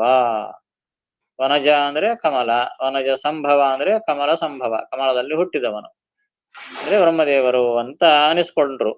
ಅನೇಕ ಜನ್ಮಗಳಾದ ಮೇಲೆ ಕೊನೆಯ ಒಂದು ಕಲ್ಪದಲ್ಲಿ ಬ್ರಹ್ಮದೇವರು ಅಂತ ಅನಿಸ್ಕೊಂಡ್ರು. ಆ ಬ್ರಹ್ಮಕಲ್ಪದಲ್ಲಿಯೂ ಕೂಡ 87 ವರ್ಷ ಗುಣತ್ರಯ ವಿವರ್ಜಿತನ ಮಂಗಳ ಗುಣಕ್ರಿಯಾರೂಪಗಳ ಉಪಾಸನವು ಅವ್ಯಕ್ತಾದಿ ಪೃಥ್ವಿಯಂತರದಿ ಇರುವುದು. ಒಂದು ಮಹಾ ಅದ್ಭುತವಾದಂತಹ ಪ್ರಮೇಯವನ್ನು ತಿಳಿಸ್ತಾ ಇದ್ದಾರೆ. ಸಾಧಾರಣವಾಗಿ ಏನು ಬ್ರಹ್ಮದೇವರಿಗೆ 100 ವರ್ಷ ಆಯುಷ್ಯ ಅಂತ ಹೇಳ್ತೀವಿ. 100 ವರ್ಷ ಆದ್ಮೇಲೆ ಏನಾಗ್ತದೆ, ಮಹಾಪ್ರಳಯ ಬರ್ತದೆ, ಎಲ್ಲರೂ ಕವಳು ಮುನಿಗೆ ಹೋಗ್ತವೆ. ಮತ್ತು ಮಹಾಪ್ರಳಯ ಕಾಲ ಎಲ್ಲರನ್ನು ಭಗವಂತ ಹೊಟ್ಟೆಯಲ್ಲಿ ಹಾಕೊಂಡ್ಬಿಡ್ತಾನೆ, ಎಲ್ಲಾ ಪ್ರಪಂಚ ಮುನಿಗೆ ಹೋಗ್ತದೆ, ಎಲ್ಲ ಪ್ರಕೃತಿಯನ್ನೆಲ್ಲ ಹೊಟ್ಟೆ ಹಾಕೊಂಡ್ಬಿಡ್ತಾನೆ, ಎಲ್ಲಾ ಜೀವ ಸಮುದಾಯವನ್ನು ಹೊಟ್ಟೆಯಲ್ಲಿ ಹಾಕೊಂಡ್ಬಿಡ್ತಾನೆ. ಪ್ರಳಯ ಕಾಲದಲ್ಲಿ ಏನಿರೋದಿಲ್ಲ, ಅಖಂಡವಾದಂತಹ ಲಕ್ಷ್ಮ್ಯಾತ್ಮಕವಾದ ನೀರಿನಲ್ಲಿ ತಾನು ವಟಪತ್ರಶಾಹಿಯಾಗಿ ಮಲಗಿಬಿಡ್ತಾನೆ. ಮತ್ತ 100 ವರ್ಷಗಳ ಕಾಲ ಪ್ರಳಯ ಕಾಲ. ಹೆಸರಿಗೆ 100 ವರ್ಷ ಅಂತಂತಾರಷ್ಟೇ, ಆದರೆ ನಿಜವಾಗಿ ಕರೆಕ್ಟಾಗಿ ಹೇಳಬೇಕು ಅಂತಂದ್ರೆ 87 ವರ್ಷಗಳ ಕಾಲ ಆ ರೀತಿಯಾಗಿ ಮಲಗಿರ್ತಾನ ಮಾತು. ಪ್ರಳಯ ಕಾಲದಲ್ಲಿ ನಿಜವಾದ ಪ್ರಳಯ ಕಾಲ ಎಷ್ಟು, 87 ವರ್ಷ. ಅಷ್ಟು ಕಾಲ ಯೋಗ ನಿದ್ರಾ, ಅದೇನ್ ಭಗವಂತ ನಿದ್ರೆ ಏನಿಲ್ಲ, ಸುಮ್ಮನೆ ಯೋಗ ನಿದ್ರಾ ಅನ್ಮಾತು. ರೀತಿಯಾಗಿ ಮಲಗಿರ್ತಾನೆ. ಅನಂತರ 87 ವರ್ಷ ಅಂದ್ಮೇಲೆ ಮತ್ತು ಲಕ್ಷ್ಮೀದೇವಿ ಭಗವಂತನನ್ನು ಎಬ್ಬಿಸ್ತಾಳಂತೆ. ವಾ ಸ್ವಾಮಿ, ಬೆಳಗಾಂ ಜನ ಆಗ್ತದೆ, ಏಳಿನ ಮತ್ತು ಮುಂದಿನ ಸೃಷ್ಟಿ ಮಾಡಬೇಕು ಅಂತ ಲಕ್ಷ್ಮೀದೇವಿ ಪ್ರಾರ್ಥನೆ ಮಾಡಿದರೆ, ಆ ಪ್ರಾರ್ಥನೆಯಿಂದ ಭಗವಂತ ಮತ್ತ ಎದ್ದು ಮತ್ತೆ ತನ್ನ ಹೊಟ್ಟೆಯಲ್ಲಿರತಕ್ಕಂಥ ಎಲ್ಲಾ ಚೇತನ ಸಮುದಾಯವನ್ನು ಹೊರಗೆ ತೆಗೆದು ಎಲ್ಲಾ ಲೋಕಗಳನ್ನು ಸೃಷ್ಟಿ ಮಾಡಿ, ಮೊದಲು ಆ ಸತ್ವರಜ ಸ್ತಮೋಗಳನ್ನು ಸೃಷ್ಟಿ ಮಾಡಿ, ಅದರಿಂದ ಮತ್ತ ಮಹತ್ತತ್ವ, ಅಹಂಕಾರ ತತ್ವ, ಈ ಪಂಚಭೂತಗಳು, ಪಂಚತನ್ಮಾತ್ರಗಳು, ಬ್ರಹ್ಮಾಂಡ ಇವೆಲ್ಲ ಸೃಷ್ಟಿ ಮಾಡ್ತಾನೆ. ಇಲ್ಲಿ ಮತ್ತೆ ಉಳಿಕೆ 13.5 ವರ್ಷಗಳ ಕಾಲ ಇರ್ತದಲ್ಲ. 100 ವರ್ಷಗಳಲ್ಲಿ 87 ವರ್ಷ ಹೋದ್ರೆ 12 ವರ್ಷಗಳ ಕಾಲ, ಅಷ್ಟು ಕಾಲ ಸೃಷ್ಟಿ ಮಾಡ್ತಾನೆ ಭಗವಂತ. ಹೀಗಾಗಿ ನಿಜವಾಗಿ ಹೇಳಬೇಕು ಅಂದ್ರೆ 87 ವರ್ಷ ಕಾಲ ಪ್ರಳಯ ಕಾಲ, ಇನ್ನ 12 ವರ್ಷಗಳ ಕಾಲ ಸೃಷ್ಟಿ ಕಾಲ, ಮತ್ತ ಮುಂದಿನ 100 ವರ್ಷಗಳ ಕಾಲ ಸ್ಥಿತಿ ಕಾಲ. ಹೀಗೆ ಸೃಷ್ಟಿ, ಸ್ಥಿತಿ, ಸಂಹಾರ ಮೂರಕ್ಕೂ ಎಷ್ಟೆಷ್ಟು ಟೈಮ್ ಕೊಟ್ಟಾನೆ ಭಗವಂತ ಅಂತ ಕೇಳಿದ್ರೆ 100 ವರ್ಷಗಳ ಕಾಲ ಸ್ಥಿತಿ ಕಾಲ. ಸ್ಥಿತಿ ಅಂದ್ರೆ ಸೃಷ್ಟಿಯಾದ ಪ್ರಪಂಚವನ್ನು ಸಂರಕ್ಷಿಸುವ ಕಾಲ, ಅದು 100 ವರ್ಷಗಳ ಕಾಲ. ಇನ್ನ ಪ್ರಳಯ ಕಾಲ 87 ವರ್ಷ ಕಾಲ, ಸೃಷ್ಟಿ ಕಾಲ 12 ವರ್ಷ ಕಾಲ. ಹೀಗೆ ಟೈಮ್ ಟೇಬಲ್ ಭಗವಂತನದ್ದು. ಹಾಗೆ ಆ 87 ವರ್ಷಗಳ ಕಾಲ ಎಲ್ಲರೂ ಕೂಡ ಭಗವಂತನ ಹೊಟ್ಟೆಯಲ್ಲಿ ನಿದ್ದೆ ಮಾಡಿಬಿಡ್ತಾರೆ. ಯಾರಿಗೂ ಏನು ಕೆಲಸ ಇರೋದಿಲ್ಲ, ಸೃಷ್ಟಿ ಇರೋದಿಲ್ಲ, ಸ್ಥಿತಿ ಇರೋದಿಲ್ಲ. ಹೀಗಾಗಿ ನಾವು ಒಂದೇ ಇರೋದಿಲ್ಲ. ಅವಾಗ ಎಲ್ಲ ಜೀವರು ನಿದ್ದೆ ಮಾಡಿಬಿಟ್ಟಿರ್ತಾರೆ. ಕೇವಲ ಮುಕ್ತರು ಮಾತ್ರ ಎಚ್ಚೆತ್ತಿರ್ತಾರೆ. ಅವರು ಸುಖ ಭೋಗ ಮಾಡ್ತಾನೆ ಇರ್ತಾರೆ ಭಗವಂತನ ಉದರದಲ್ಲೇ ಇದ್ದುಕೊಂಡು. ಎಲ್ಲರೂ ಇನ್ನು ಸಂಸಾರದಲ್ಲಿರುವಂತಹ ರುದ್ರದೇವರಿಂದ ಮೊದಲು ಮಾಡಿಕೊಂಡು ಎಲ್ಲರೂ ಗರುಡಶೇಷ ರುದ್ರಾದಿಗಳೆಲ್ಲರೂ ಕೂಡ ನಿದ್ದೆ. ಆದರೆ ಆ ಸಮಯದಲ್ಲಿಯೂ ಕೂಡ ಈ ಋಜುಗಣ ದೇವತೆಗಳು ಅಂದ್ರೆ ಬ್ರಹ್ಮವಾಯುಗಳು, ಭಾರತೀ ಸರಸ್ವತಿ ಇವರಿಗೆ ನಿದ್ದೆ ಇಲ್ಲ. ಪ್ರಳಯ ಕಾಲದಲ್ಲಿಯೂ ಕೂಡ ಭಗವಂತನ ಗುಣಗಳ ಉಪಾಸನೆಯನ್ನು ಅವರು ಮಾಡ್ತಾರೆ. ಎಷ್ಟು ಅದ್ಭುತವಾದಂತಹ ಜ್ಞಾನ ಅವರದು. ಪ್ರಳಯ ಕಾಲದಲ್ಲಿ ಎಲ್ಲರಿಗೂ ಕೂಡ ಎಚ್ಚರ ತಪ್ಪಿ ನಿದ್ರಾವಸ್ಥೆಯಲ್ಲಿದ್ದರೂ ಈ ಋಜುಗಳಿಗೆ, ಬ್ರಹ್ಮವಾಯುಗಳಿಗೆ, ಸರಸ್ವತಿ ಭಾರತೀಯರಿಗೆ ಮಾತ್ರ ಪ್ರಳಯ ಕಾಲದಲ್ಲಿಯೂ ಅಜ್ಞಾನ ಇಲ್ಲ, ನಿದ್ದೆ ಇಲ್ಲ. ಆವಾಗಲೂ ಅವರು ಭಗವಂತನ ಗುಣಗಳನ್ನು ಉಪಾಸನೆ ಮಾಡ್ತಾ ಇರ್ತಾರೆ. ಅವ್ರ ಉಪಾಸನ ಅಂದ್ರೆ ಏನು ಉಪಾಸನ? ನಾವು ಉಪಾಸನ ಅಂದ್ರೆ ಧ್ಯಾನ ಇತ್ಯಾದಿಗಳು. ಧ್ಯಾನ ಮಾಡಿದ್ರೆ ಕಣ್ಣು ಮುಚ್ಕೊಂಡ್ರೆ ನಮಗೆ ಏನು ಕಾಣಿಸ್ತದೆ? ದೇವ್ರು ಕಾಣಿಸ್ತಾನೇನು? ಬರೀ ಕತ್ತಲು ಕಾಣಿಸ್ತದೆ ಅಷ್ಟೇ. ಈಗ ನಮ್ಮ ಕಣ್ಣು ಮುಚ್ಕೊಂಡ್ರೆ ಒಂದು ಭಗವಂತನ ರೂಪ ಕಾಣಿಸೋದೇ ನಮಗ ಅಪರೂಪ, ಕಾಣಿಸೋದಿಲ್ಲ. ಅಂಥದ್ದು ಆ ಬ್ರಹ್ಮದೇವರು, ವಾಯುದೇವರು ಅವರ ಉಪಾಸನೆ ಹೇಗಿರ್ತದೆ ಅಂದ್ರೆ ಅವರು ಧ್ಯಾನ ಮಾಡಿದ್ರೆ ಸದಾ ಅವರ ಪ್ರತ್ಯಕ್ಷ ಅವರಿಗೆ. ಏನು ಸಂಪೂರ್ಣ ಬ್ರಹ್ಮಾಂಡದಲ್ಲಿ ತುಂಬಿರುವ ಕಣಕಣಗಳಲ್ಲಿರುವಂತಹ ಭಗವದ್ ರೂಪಗಳೆಲ್ಲ ಪ್ರತ್ಯಕ್ಷ ಅವರಿಗೆ. ಅಷ್ಟೇ ಅಲ್ಲದೆ ಆ ಪೃಥಿವಿಯ ಮೇಲಿರುವಂತಹ ಆ 9 ಆವರಣಗಳು, ಪೃಥಿವಿಯ ತೇಜೋ ವಾಯುವಾಕಾಶಗಳೆಂಬ ಆವರಣಗಳು, ಮನಸ್ತತ್ವ, ಅಹಂಕಾರ ತತ್ವ, ಬುದ್ಧಿತತ್ವ, ಅವ್ಯಕ್ತ ತತ್ವದಲ್ಲಿ ಎಲ್ಲ ವ್ಯಾಪಿಸಿರುವ ಭಗವದ್ ರೂಪಗಳನ್ನು ಅವರು ಪ್ರತ್ಯಕ್ಷ ಮಾಡಿಕೊಂಡು ಉಪಾಸನೆ ಮಾಡುವ ಮಹಾನುಭಾವರು ಬ್ರಹ್ಮದೇವರು. ಇದು ಸೃಷ್ಟಿಕಾಲದಲ್ಲಿ. ಪ್ರಳಯ ಕಾಲದಲ್ಲಿಯೂ ಅಷ್ಟೇ, ಅವರ ಜ್ಞಾನಕ್ಕೆ ಯಾವ ರೀತಿಯಾದಂತಹ ನಾಶ ಎಂಬುದೇ ಇಲ್ಲ. ಹೀಗಾಗಿ ಆ 24 ತತ್ವಗಳಲ್ಲಿ ಅವ್ಯಕ್ತ ತತ್ವದಿಂದ ಪ್ರಾರಂಭ ಮಾಡಿ ಮೊದಲನೆಯದು ಅವ್ಯಕ್ತ ತತ್ವ ಅಂದ್ರೆ ಪ್ರಕೃತಿ. ಅವ್ಯಕ್ತ ತತ್ವದಿಂದ ಪ್ರಾರಂಭ ಮಾಡಿಕೊಂಡು ಮಹತ್ತತ್ವ, ಅಹಂಕಾರ ತತ್ವ, ಬುದ್ಧಿ ತತ್ವ, ಮನಸ್ತತ್ವ, ಅಹಂಕಾರ ತತ್ವ, ಈ ಪಂಚಭೂತಗಳು, ಅದರಲ್ಲಿ ಕೊನೆಗೆ ಪೃಥಿವಿ. ಅಲ್ಲಿಂದ ಅವ್ಯಕ್ತ ತತ್ವದಿಂದ ಪೃಥಿವಿ ತನಕ ಇರುವಂತಹ ಆ ಭಗವದ್ ರೂಪಗಳನ್ನು ಇವರು ಬ್ರಹ್ಮದೇವರು ಉಪಾಸನೆ ಮಾಡುತ್ತಾರೆ. ಇದು ಆ ಬ್ರಹ್ಮದೇವರ ಉಪಾಸನಾ ಕ್ರಮ ಅಷ್ಟು ವಿಶಿಷ್ಟವಾದದ್ದವರದು ಅಂತ ಹೇಳ್ತಾರೆ. ಅದು ಹೇಳೋದಿಲ್ಲಿ. ಒಂದು ಕಲ್ಪದಿ ವನಜ ಸಂಭವನೆನಿಸಿ 87 ವರ್ಷ, ಪ್ರಳಯ ಕಾಲದಲ್ಲಿ 87 ವರ್ಷ ಏನೋ ಎಲ್ಲರೂ ನಿದ್ದೆ ಮಾಡುತ್ತಾರೆ. ಆಗಲೂ ಕೂಡ ಗುಣತ್ರಯ ವಿವರ್ಜಿತನ, ಗುಣತ್ರಯ ವಿವರ್ಜಿತ ಅಂದ್ರೆ ಗುಣತ್ರಯಗಳು ಅಂದ್ರೆ ಸತ್ವರಜಸ್ತಮೋ ಗುಣಗಳು, ಆ ಗುಣಗಳು ಇಲ್ಲದೇ ಇದ್ದವನು ಯಾವನೋ ಭಗವಂತ. ಸತ್ವರಜಸ್ತಮೋ ಗುಣಗಳ ಬಂಧ ಎಂದಿಗೂ ಇಲ್ಲದೇ ಇದ್ದವನು ಯಾರು? ಭಗವಂತ ನಾರಾಯಣ.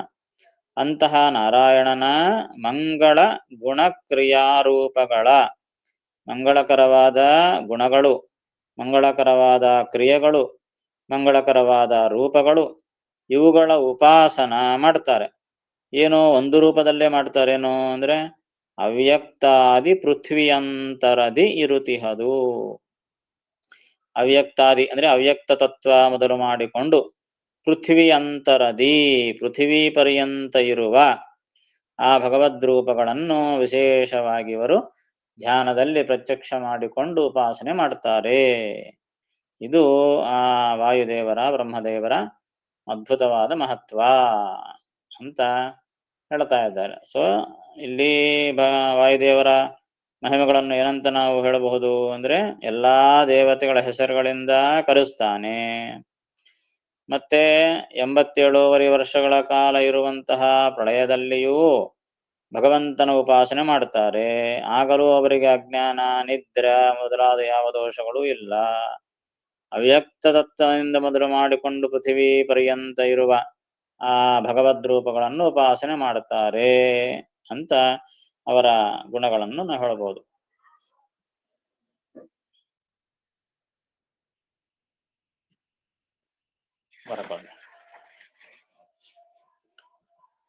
ಎಲ್ಲ ದೇವತೆಗಳ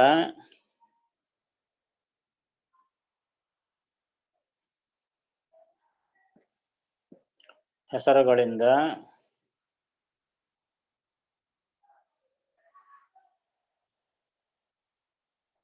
ವಾಯುದೇವರು ಕರೆಸುತ್ತಾರೆ.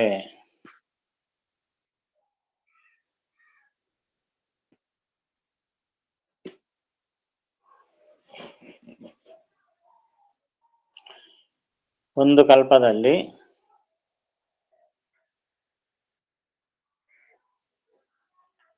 ಬ್ರಹ್ಮ ಪದವಿಯನ್ನು ಹೊಂದಿ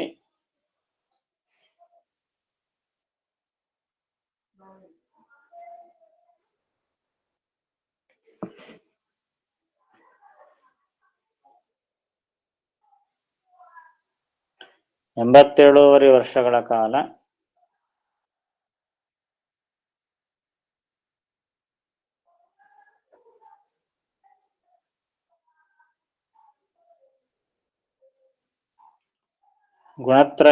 ಗುಣತ್ರಯರಹಿತನಾದ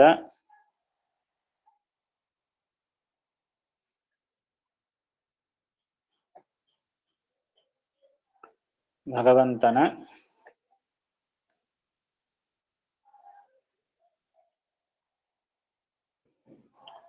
ಮಂಗಳಕರಗಳಾದ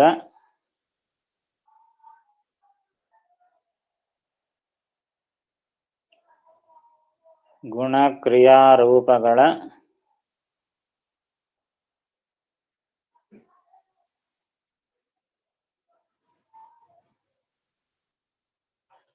ಉಪಾಸನೆಯನ್ನು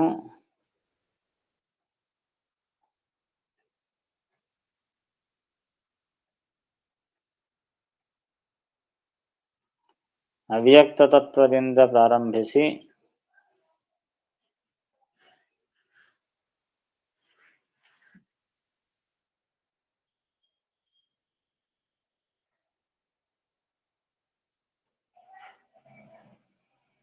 ಪೃಥಿವಿಯ ಪರ್ಯಂತ ಮಾಡುತ್ತಾರೆ.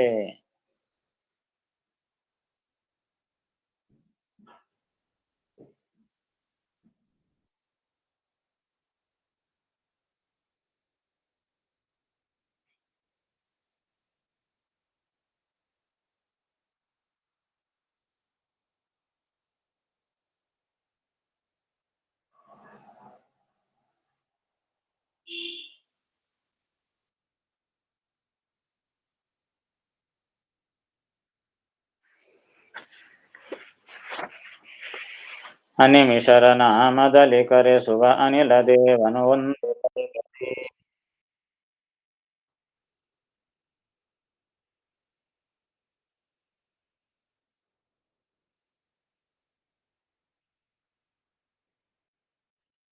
ಅನಜ ಸಂಭವನೆನಿಸಿ ಎಂಬತ್ತೇಳುವರೆ ವರ್ಷ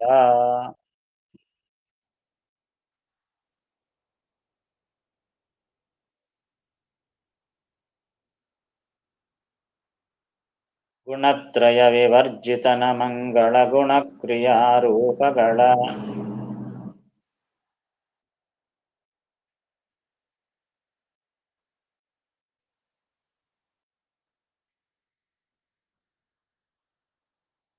ಉಪಾಸನವು ಅವ್ಯಕ್ತಾದಿ ಪೃಥ್ವಿಯಂತರದಿರುತಿಹದು.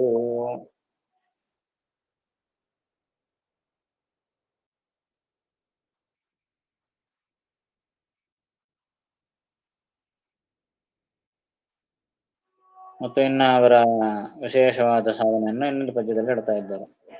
ಮಹಿತ ರುಜುಗಣ ಕೊಂದೆ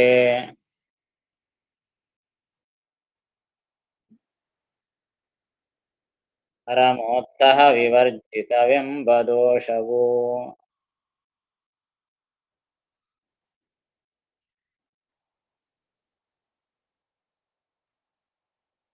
ಹಿತವೇ ಸರಿದನು ಪೇಳ್ದರೆ ಮುಕ್ತ ಬ್ರಹ್ಮರಿಗೆ.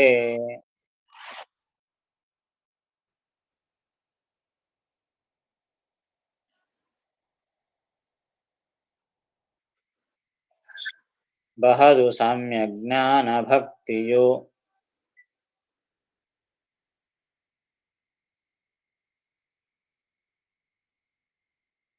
ದ್ರುಹಿಣ ಪದ ಪರ್ಯಂತ ವೃದ್ಧಿಯು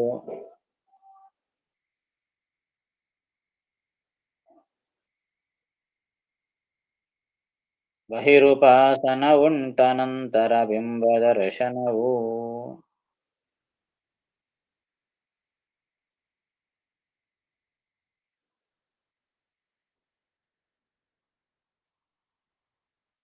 ಮತ್ತೊಂದು ವಿಶೇಷ ಆ ವಾಯುದೇವರ ಬಗ್ಗೆ ತಿಳಿಸ್ತಾ ಇದ್ದಾರೆ. ಎಲ್ಲಾ ಶಾಸ್ತ್ರಗಳಲ್ಲಿ ಹೇಳಿದ ಎಷ್ಟೆಷ್ಟೋ ವಿಷಯಗಳನ್ನು ಸಂಗ್ರಹ ಮಾಡಿ ನಮ್ಮ ಸಲುವಾಗಿ ಕೊಡ್ತಾ ಇದ್ದಾರೆ. ಇದು ಮಹಾ ಉಪಕಾರ, ಜಗನ್ನಾಥದಾಸರು ನಮಗೆ ಮಾಡಿದ ಮಹಾ ಉಪಕಾರ. ಅನೇಕ ಶಾಸ್ತ್ರಗಳಲ್ಲಿ ಎಲ್ಲೆಲ್ಲಿ ಮೂಲೆ ಮೂಲೆಗಳಿಗೆ ಏನೇನು ತತ್ವಗಳು ಹೇಳಿದ್ದಾರೆ ಅದನ್ನೆಲ್ಲ ಏನು ಇವರು ಶಾಸ್ತ್ರವನ್ನು ಓದಿ ಅಧ್ಯಯನ ಮಾಡಿದ ಮೇಲಕ್ಕೆ ತಿಳಿದುಕೊಳ್ಳಬೇಕಾದ ವಿಷಯಗಳನ್ನು ಎಲ್ಲ ಸಂಗ್ರಹ ಮಾಡಿ ನಮಗೆ ಕೊಡ್ತಾ ಇದ್ದಾರೆ ನನ್ನ ಮಾತು. ಅದು ದೊಡ್ಡ ಉಪಕಾರ ಮಾಡಿದ್ದು ದಾಸಾರ್ಯರು. ಏನ್ ಮಾಡ್ತಾ ಇದ್ದಾರೆ? ಮಹಿತ ರುಜುಗಣ ಕೊಂದೆ ಪರಮೋತ್ಸಾಹ ವಿವರ್ಜಿತವೆಂಬ ದೋಷವು. ಇದೊಂದು ವಿಚಿತ್ರ. ಏನೋ ರುಜುಗಳಿಗೆ ಹಿಂದೆ ಇಷ್ಟು ತನಕ ಏನು ಹೇಳಿದ್ರು? ಆ ರುಜುಗಣಗಳಿಗೆ ಯಾವ ದೋಷವೂ ಇಲ್ಲ. ಅನಾದಿ ಕಾಲದಿಂದ ಅನಂತ ಕಾಲದವರೆಗೂ ಕೂಡ ರುಜುಗಣಗಳಿಗೆ ಒಂದು ದೋಷ ಎಂಬುದೇ ಇಲ್ಲ. ಎಲ್ಲ ದೇವತೆಗಳಿಗೂ ಕೂಡ ಅಸುರಾವೇಶ, ಕಲ್ಯಾವೇಶ, ಅದರಿಂದ ಆಗಬಹುದಾದ ದೋಷಗಳು ಕೆಲವಿದ್ದರೂ ದೋಷ ಇಲ್ಲದಿರುವ ಕೇವಲ ಒಬ್ಬೇ ಒಬ್ಬ ಜೀವರು ಯಾರು ಅಂತಂದ್ರೆ ಅದು ರುಜುಗುಣದವರು ಅಷ್ಟೇ. ಯಾವ ದೋಷವೂ ಇಲ್ಲ, ಎಂದೆಂದಿಗೂ ಒಂದು ಕ್ಷಣದಲ್ಲಿಯೂ ಕೂಡ ಅವರಿಗೆ ಯಾವ ದೋಷವೂ ಇಲ್ಲ ಅಂತ ಇಷ್ಟು ತನಕ ಅದ್ಭುತವಾದ ಮಹಿಮೆಯನ್ನು ಹೇಳಿದರು. ಈಗ ಹೇಳ್ತಾ ಇದ್ದಾರೆ ಒಂದೇ ಒಂದು ದೋಷವು. ಅವರಿಗೆ ಇರೋ ದೋಷ ಅಂದ್ರೆ ಒಂದೇ ಒಂದು ಅಂತಂದ್ರು. ಅಯ್ಯ ಬಾಬೋಯ್ ಅನಿಸ್ತು, ಏನಪ್ಪ ಇಷ್ಟು ತನಕ ಒಂದು ದೋಷ ಇಲ್ಲ ಅಂತ ಹೇಳಿ ಒಂದು ದೋಷ ಇದೆ ಅಂತ ಹೇಳ್ತಾರಲ್ಲ, ಅದು ಏನದು ಆಶ್ಚರ್ಯ ಅಂತ ಅನಿಸ್ತದೆ ನಮಗೆ. ಅದನ್ನ ಹೇಳ್ತಾರೆ, ಮಹಿತ ರುಜುಗಳಿಗೆ ಒಂದೇ ಒಂದೇ ದೋಷ ಅವ್ರಿಗಿರತಕ್ಕಂಥದ್ದು. ಏನದು ಅಂದ್ರೆ ಪರಮೋತ್ಸಾಹ ವಿವರ್ಜಿತವೆಂಬ ದೋಷವು. ಬ್ರಹ್ಮದೇವರಿಗೆ ರುಜುಗಣಗಳಿಗೆ ಒಂದೇ ಒಂದು ದೋಷ ಅಂತ. ಏನದು ಅಂತಂದ್ರೆ ಪರಮೋತ್ಸಾಹ ವಿವರ್ಜಿತ. ಪರಮೋತ್ಸಾಹ ಇಲ್ಲಂತೆ ಬ್ರಹ್ಮದೇವರಿಗೆ. ಯಾದಕ್ಕೆ ಪರಮೋತ್ಸಾಹ ಇಲ್ಲ ಅಂದ್ರೆ ಮುಕ್ತಿ ಪಡೆಯಬೇಕು ಅಂತ ಪರಮೋತ್ಸಾಹ ಇಲ್ಲಂತ. ಇದೇನ್ರಿ ನಮಗೆ ಅದಲ್ರಿ, ಬ್ರಹ್ಮದೇವರಿಗೆ ಇಲ್ಲೇನು ಅಂತಂದ್ರೆ ಹಂಗಲ್ಲ. ಇನ್ನು ಹೀಗೆ ಏನ್ ಅಪರೋಕ್ಷ ಜ್ಞಾನ ಆದ ಕೂಡ್ಲೆ ಇಂದನೇ ಹೋಗಿ ನಾನು ಮೋಕ್ಷದಲ್ಲಿ ಕೂತ್ಕೊಂಡೇ ಬಿಡಬೇಕು ಎನ್ನುವಂತಹ ಪರಮೋತ್ಸಾಹ, ಅತ್ಯಂತ ಉತ್ಸಾಹ ಅದು. ನೋಡ್ರೆ ನಮ್ಗಿಂತಲೂ ಅನಂತ ಪಟ್ಟು ಉತ್ಸಾಹ ಇದೆ ಬ್ರಹ್ಮದೇವರಿಗೆ, ಇಲ್ಲ ಅಂತಿಲ್ಲ. ಆದ್ರೆ ಅವರ ಯೋಗ್ಯ ತಕ್ಕಂತೆ ಏನು ಅಪರೋಕ್ಷ ಜ್ಞಾನ ಆದ ಕೂಡಲೇ ನಾನು ಹೋಗಿ ಮೋಕ್ಷದಲ್ಲೇ ಕೂತ್ಕೊಂಡ್ಬಿಡ್ಬೇಕು ಅಂತ ಏನ್ ಅನ್ಕೋಬೇಕು, ಅಂತಹ ಪರಮೋತ್ಸಾಹ ಇಲ್ಲಂತವರಿಗೆ. ಅದೇ ದೋಷ. ಅದು ಇಲ್ಲದೇ ಇದ್ದಿದ್ದಕ್ಕೇನೆ 100 ಜನ್ಮಗಳ ಪ್ರಾರಬ್ಧ ಕ್ರಮ ಅದ. ಮತ್ತೆ ಭಗವಂತನ ಸಂಕಲ್ಪ ಇದೆ ಅಂತ ಹೇಳಿ ಬ್ರಹ್ಮದೇವರು ಅಷ್ಟು ಪರಮೋತ್ಸಾಹವನ್ನು ಮಾಡಿಲ್ಲ. ಮಾಡಿದ್ರೆ ತಗೊಂಡು ನೇರ ಕೂಡಿಸ್ಬಿಡ್ತಿದ್ದೇನೆ ಮೋಕ್ಷದಲ್ಲಿ ಭಗವಂತ. ಅಂತಹ ಪರಮೋತ್ಸಾಹ ಮಾಡಲಿಲ್ಲ. ಅದೇ ದೋಷ ಇವರಿಗೆ ಅಂತ. ದೋಷ ಅಂದ್ರೆ ಇನ್ನೇನೋ ಅಂದ್ಕೊಳ್ಬಾರ್ದು, ನಮಗೆ ಇದ್ದಂತೆ ಏನೋ ಒಂದು ಅಜ್ಞಾನಾದಿ ದೋಷಗಳು, ಆ ದೋಷಗಳಲ್ಲಿ ಒಂದು ದೋಷ ಇದೆ ಅಂತ ತಿಳ್ಕೋಬಾರ್ದು. ಮತ್ತ ಯಾವ ದೋಷವೂ ಇಲ್ಲ. ಆದರೆ ಆ ಮುಕ್ತಿ ಪಡಬೇಕೆಂಬ ಪರಮೋತ್ಸಾಹ ಏನಿದೆಯಲ್ಲ, ಆ ಪರಮೋತ್ಸಾಹವನ್ನು ಇವರು ತೋರಿಸಿಲ್ಲ ಅಂತ. ಆ ತೋರಿಸಿಲ್ಲದಕ್ಕಾಗಿ ಇನ್ನು ಮೋಕ್ಷಕ್ಕೆ ಹೋಗದಂಗೆ ಕೂತಾರೆ ಇವರು. ಪರಮೋತ್ಸಾಹ ತೋರಿಸಿದ್ರೆ ಹೋಗ್ಬಿಡ್ತಿದ್ರೇನೋ. ಆ ಪರಮೋತ್ಸಾಹ ತೋರಿಸಿಲ್ಲದ ಕಾರಣ ಈ 100 ಜನ್ಮಗಳ ಪ್ರಾರಬ್ಧ ಕರ್ಮ, ಪುಣ್ಯದ ಪ್ರಾರಬ್ಧ ಅವರಿಗೆ ಇದೆ ಅಂತ ಹೇಳ್ತಾರೆ. ಮಹಿತ ರುಜುಗಣಕ್ಕೆ, ಮಹಿತ ಅಂದ್ರೆ ಅತ್ಯಂತ ಪೂಜ್ಯರಾದಂತಹ ರುಜುಗಣಕ್ಕೆ, ಆ ರುಜುಗಣಗಳಿಗೆ ಒಂದೇ ದೋಷವು. ಏನದು? ಪರಮೋತ್ಸಾಹ ವಿವರ್ಜಿತವು ಎಂಬ ದೋಷವು. ಪರಮೋತ್ಸಾಹವನ್ನು ಬಿಟ್ಟಿರೋದು ಎಂಬುದೊಂದೇ ದೋಷ. ಹಂಗ್ಯಾಕೆ ಮಾಡ್ಬೇಕಾಯ್ತು ಮತ್ತೆ? ಅವ್ರಿಗೂ ಪರಮೋತ್ಸಾಹ ತೋರಿಸಿದ್ರೆ ಮೋಕ್ಷ ಕರ್ಕೊಂಡು ಹೋಗ್ಬಿಡ್ತೇನೋ ಭಗವಂತ ಅಂದ್ರೆ ಅದಕ್ಕೆ ಹೇಳ್ತಾರೆ, ವಿಹಿತವೇ ಸರಿ. ಹಿಂಗ ಮಾಡಿದ್ದು ವಿಹಿತವೇ. ಆ ಬ್ರಹ್ಮದೇವರಿಗೆ ಇದು ಸರಿಯೇ, ಅವ್ರು ಮಾಡಿದ್ದು ಕರೆಕ್ಟೇ ಇದು ಅಂತಂತಾರೆ. ಯಾಕೆ ಅಂದ್ರೆ ಇದನ್ನು ತಿಳಿದಿರೇ ಮುಕ್ತ ಬ್ರಹ್ಮರಿಗೆ ಬಹದು ಸಾಮ್ಯ. ಒಂದು ವೇಳೆ ಇದನ್ನು ಈ ರೀತಿಯಾಗಿ ಹೇಳದಂಗಿದ್ದರೆ, ಇದನ್ನು ಪೇಳ್ದಿರೆ, ಇದನ್ನು ಹೇಳದಿದ್ದರೆ ಅಂದ್ರೆ ಪರಮೋತ್ಸಾಹ ಇಲ್ಲ ಎಂಬ ವಿಷಯವನ್ನು ಹೇಳದಿದ್ದರೆ ಏನಾಗ್ತದೆ ಅಂದ್ರೆ ಮುಕ್ತ ಬ್ರಹ್ಮರಿಗೆ ಬಹದು ಸಾಮ್ಯ. ಇನ್ನು ಮುಕ್ತ ಬ್ರಹ್ಮರಿಗೆ ಅಮುಕ್ತ ಬ್ರಹ್ಮರಿಗೆ ಸಾಮ್ಯ ಬಂದು ಹೋಗ್ತದೆ. ಇಬ್ರು ಒಂದೇ ಅಂತ ಆಗೋಗ್ತದೆ. ಡಿಫರೆನ್ಸೇ ಇರೋದಿಲ್ಲ. ಮುಕ್ತರಾದ ಬ್ರಹ್ಮದೇವರಿಗೆ ಮುಕ್ತರಾಗದೇ ಇರುವ ಬ್ರಹ್ಮದೇವರಿಗೆ ಸಾಮ್ಯ, ಎರಡು ಇಬ್ಬರು ಈಕ್ವಲ್ ಅಂತ ಆಗೋಗ್ತದೆ. ಡಿಫರೆನ್ಸ್ ಏನಿರೋದಿಲ್ಲ. ಮುಕ್ತಿ ಆದರೂ ಒಂದೇ, ಆಗದಿದ್ರು ಒಂದೇ ಅಂತ ಆಗೋಗ್ತದ. ಇವರಿನ್ನ ಸಂಸಾರದಲ್ಲಿ ಇದ್ದಾರೆ ಎಂಬುದಕ್ಕೆ ಗುರುತೇ ಆ ಪರಮೋತ್ಸಾಹ ವರ್ಜನ. ಇನ್ನು ಅವರಿಗೆ ಲಿಂಗ ಶರೀರ ಇದೆ, ದಗ್ಧಪಟಾಯಮಾನವಾದಂತೆ ಸುಟ್ಟ ಬಟ್ಟೆ ಇದ್ದಂತೆ ಅವರಿಗೆ ಇದ್ದೂ ಇರದಂತೆ ಆ ಶರೀರ, ಪ್ರಾಕೃತ ಶರೀರ ಇದೆ ಅಂಬೋದಕ್ಕೆ ಇನ್ನೂ ಈ ಸಂಸಾರದಲ್ಲಿ ಇದ್ದಾರೆ.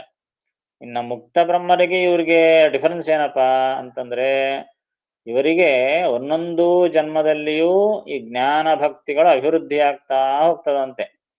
ಏನು ಅಪರೋಕ್ಷ ಜ್ಞಾನವನ್ನು ಪಡೆದರೂ ಅಲ್ಲಿಂದಲೂ ಕೂಡ ಅವರಿಗೆ ಒಂದೊಂದು ಜನ್ಮದಲ್ಲಿ, ಒಂದೊಂದು ದಿವಸದಲ್ಲಿ, ಒಂದೊಂದು ಕ್ಷಣದಲ್ಲಿಯೂ ಕೂಡ ಜ್ಞಾನ ಭಕ್ತಿ ವೈರಾಗ್ಯಗಳು ಅಭಿವೃದ್ಧಿ ಆಗ್ತಾ ಹೋಗ್ತಿರ್ತದಂತವರಿಗೆ. ಎಲ್ಲಿ ಪರ್ಯಂತ 100 ಜನ್ಮಗಳ ಕಾಲ ವಾಯುದೇವರಿದ್ದಾಗೂ ಬೆಳೀತು, ಬ್ರಹ್ಮದೇವರಿದ್ದಾಗ್ಯೂ ಬೆಳೀತದೆ. ಬೆಳೆದು ಬೆಳೆದು ಬೆಳೆದು ಬೆಳೆದು ಎಷ್ಟು ತನಕ ಬೆಳೀತದೆ? ಮೋಕ್ಷಕ್ಕೆ ಹೋಗೋ ತನಕ ಅವರ ಜ್ಞಾನ ಭಕ್ತಿಯಾದಿ ಗುಣಗಳು ಅಭಿವೃದ್ಧಿ ಆಗ್ತಾ ಹೋಗ್ತವೆ. ಒಂದ್ಸಲ ಮೋಕ್ಷಕ್ಕೆ ಹೋದ ಮೇಲಕ್ಕೆ ಆಯ್ತು, ಸ್ಟಾಪ್. ಇನ್ನು ಅಷ್ಟೇ, ಸ್ಯಾಚುರೇಷನ್ ಪಾಯಿಂಟ್ ಬಂದು ಹೋಗ್ತದೆ. ಅಲ್ಲಿಗೆ ಮುಗಿದೋಯ್ತು, ಇನ್ನು ಅವರ ಯೋಗ್ಯತೆ ಪರಿಪೂರ್ಣವಾಯಿತು. ಮೋಕ್ಷದಲ್ಲಿ ಇನ್ನು ಅಭಿವೃದ್ಧಿ ಏನಾಗುವುದಿಲ್ಲ, ಇದ್ದದ್ದನ್ನು ಅನುಭವ ಮಾಡ್ತಾ ಇರ್ತಾರೆ. ಸೊ ಮುಕ್ತ ಬ್ರಹ್ಮರಿಗೆ ಅಮುಕ್ತ ಬ್ರಹ್ಮರಿಗೆ ಇರುವಂತಹ ಡಿಫರೆನ್ಸ್ ಏನು ಅಂದ್ರೆ, ಈ ಸಂಸಾರಾವಸ್ಥೆಯಲ್ಲಿರುವಾಗ, ಇನ್ನೂ ಮುಕ್ತರಾಗದೇ ಇರುವಾಗ ಅವರ ಜ್ಞಾನ ಭಕ್ತ್ಯಾದಿಗಳು ಅಭಿವೃದ್ಧಿ ಆಗ್ತಾ ಹೋಗ್ತಿರ್ತದೆ. ಮುಕ್ತರಾದ ಮೇಲೆ ಈ ಅಭಿವೃದ್ಧಿ ಇರೋದಿಲ್ಲ. ಇದು ಡಿಫರೆನ್ಸ್. ಇದನ್ನು ಕೇಳಿದ್ರೆ ಹೇಳಬೇಕು, ಏನು ಮುಕ್ತ ಬ್ರಹ್ಮರಿಗೆ ಅಮುಕ್ತ ಬ್ರಹ್ಮರಿಗೆ ಏನು ಭೇದ ಅಂತ ಪ್ರಶ್ನೆ ಮಾಡಿದರೆ ಇದು ಹೇಳಬೇಕು, ಆನ್ಸರ್ ಇದು. ಏನು, ಅಮುಕ್ತ ಬ್ರಹ್ಮರಿಗೆ ಜ್ಞಾನ ಭಕ್ತ್ಯಾದಿಗಳ ಅಭಿವೃದ್ಧಿ ಆಗುತ್ತದೆ, ಮುಕ್ತ ಬ್ರಹ್ಮರಿಗೆ ಆ ರೀತಿಯಾದ ಅಭಿವೃದ್ಧಿ ಇರೋದಿಲ್ಲ, ಏಕಪ್ರಕಾರವಾಗಿ ಒಂದೇ ರೀತಿಯಾಗಿರ್ತದೆ ಎಂಬುದು ಸಮಾಧಾನ. ಅದು ಹೇಳ್ತಾರೆ, ಇದನ್ನು ಹೇಳಿದಿರೇ ಈ ರೀತಿಯಾಗಿ ಹೇಳದಿದ್ದರೆ ಏನಾಗ್ತದೆ? ಮುಕ್ತ ಬ್ರಹ್ಮರಿಗೆ ಬಹದು ಸಾಮ್ಯ, ಮುಕ್ತ ಬ್ರಹ್ಮರಿಗೆ ಸಾಮ್ಯ ಬಹುದು, ಸಾಮ್ಯ ಬರ್ತದೆ ಅಂದ್ರೆ ಸಮಾನತ್ವ ಎಂಬುದು ಬಂದು ಬಿಡ್ತದೆ. ಹಂಗೆ ಬರಬಾರ್ದಲ್ಲ, ಏನೊಂದು ಡಿಫ್ರೆನ್ಸ್ ಇರಬೇಕಲ್ಲ. ಸೊ ಈಗ ಈ ಸಂಸಾರಾವಸ್ಥೆಯಲ್ಲಿ ಇವ್ರು ಹೇಗಿರ್ತಾರೆ ರುಜುಗಣಗಳು ಅಂದ್ರೆ, ಜ್ಞಾನ ಭಕ್ತಿಯು ದ್ರುಹಿಣ ಪದ ಪರ್ಯಂತ ವೃದ್ಧಿಯು, ಅವರಿಗೆ ಆ ರುಜುಗಣಗಳಿಗೆ ಜ್ಞಾನ ಭಕ್ತಿಯು, ಜ್ಞಾನ ಭಕ್ತಿಯಾದಿ ಗುಣಗಳು ದ್ರುಹಿಣ ಪದ ಪರ್ಯಂತ ವೃದ್ಧಿ. ದ್ರುಹಿಣ ಅಂದ್ರೆ ಬ್ರಹ್ಮದೇವರಿಗೆ ದ್ರುಹಿಣ ಅಂತ ಹೆಸರು. ದ್ರುಹಿಣ ಪದ, ಆ ಬ್ರಹ್ಮದೇವರ ಪದವನ್ನು ಪಡೆಯೋ ತನಕ, ದ್ರುಹಿಣ ಪದ ಪರ್ಯಂತ, ಆ ಬ್ರಹ್ಮಪಟ್ಟ ಪಡೆಯೋ ಪರ್ಯಂತ ಈ ಜ್ಞಾನ ಭಕ್ತಿಗಳಲ್ಲಿ ವೃದ್ಧಿಯು, ವೃದ್ಧಿ ಆಗ್ತಾ ಇರ್ತದೆ, ಅಭಿವೃದ್ಧಿ ಆಗ್ತಾ ಇರ್ತದೆ. ಬಹಿರುಪಾಸನೆ ಉಂಟು, ಅನಂತರ ಬಿಂಬ ದರ್ಶನವು. ಬಿಂಬ ದರ್ಶನ ಆದ ಮೇಲೆ ಅನಂತರ ಬಿಂಬ ದರ್ಶನ ಅಂತ ಆಗ್ತದಲ್ಲ, ಅನಂತರ ಬಿಂಬ ದರ್ಶನ ಆಗ್ತದ ಅಂತ ಅರ್ಥ ಅಲ್ಲ. ಮೊದಲೇ 100 ಜನ್ಮಗಳ ಹಿಂದನೇ ಅಪರೋಕ್ಷ ಜ್ಞಾನವಾಯಿತು. ಅಪರೋಕ್ಷ ಜ್ಞಾನ ಅಂದ್ರೆ ಬಿಂಬ ದರ್ಶನ ಅಂತಾನೆ ಅರ್ಥ. ಆ ಬಿಂಬ ದರ್ಶನವಾದ ಮೇಲೆ ಕೂಡ ಆ ಉಪಾಸನೆ ಮಾಡ್ತಾನೆ ಇರ್ತಾರೆ, ಜ್ಞಾನ ಭಕ್ತ್ಯಾದಿಗಳ ಅಭಿವೃದ್ಧಿ ಆಗ್ತಾನೇ ಇರ್ತದೆ. ಬ್ರಹ್ಮಪಟ್ಟಕ್ಕೆ ಸೇರೋ ಪರ್ಯಂತ ಅಭಿವೃದ್ಧಿ ಇದ್ದೇ ಇರ್ತದೆ. ಮೋಕ್ಷಕ್ಕೆ ಹೋದ ಮೇಲೆ ಅದು ಒಂದೇ ರೀತಿಯಾಗಿರ್ತದೆ. ಅಲ್ಲಿ ಅಭಿವೃದ್ಧಿ ಇರೋದಿಲ್ಲ, ನಷ್ಟವಂತೂ ಇರೋದೇ ಇಲ್ಲ, ಒಂದೇ ರೀತಿಯಾಗಿರ್ತದೆ. ಇದು ಆ ರುಜುಗಣಗಳ ಒಂದು ಅದ್ಭುತವಾದ ಮಹಿಮೆ ಅಂತ ಹೇಳ್ತಾರೆ. ಗೊತ್ತಾಯ್ತಲ್ಲ? ಬರ್ಕೊಂಡು ಪೂಜ್ಯರಾದ ರುಜುಗಣಗಳಿಗೆ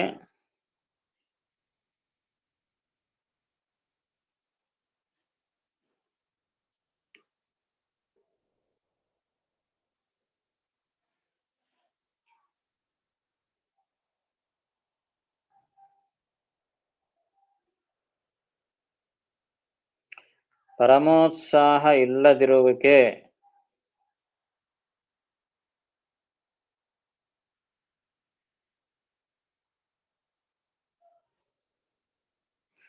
ಎಂಬ ಒಂದೇ ದೋಷ ಇರುತ್ತದೆ.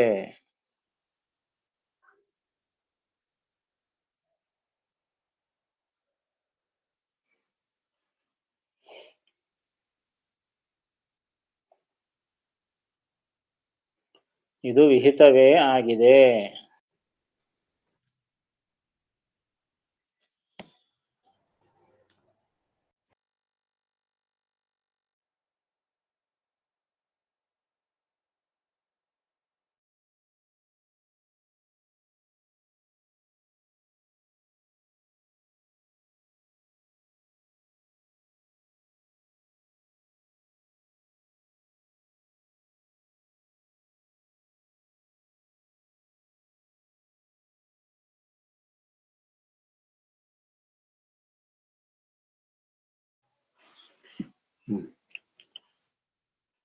ಒಂದೇ ದೋಷ ಇರುತ್ತದೆ. ಇದು ವಿಹಿತವೇ ಆಗಿದೆ.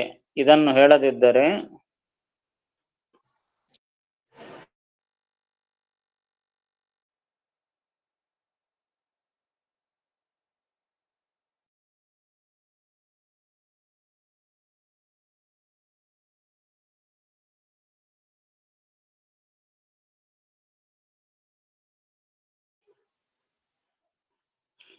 ಹೇಳದಿದ್ದರೆ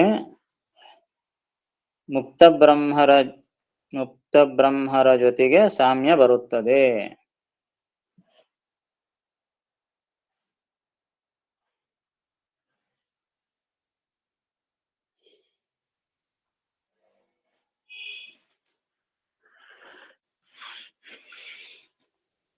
ಋಜುಗಣದವರಿಗೆ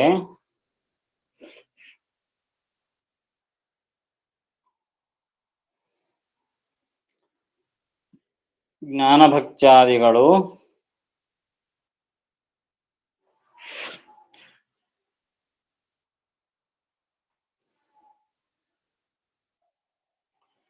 ಬ್ರಹ್ಮಪದವಿ ಪರ್ಯಂತ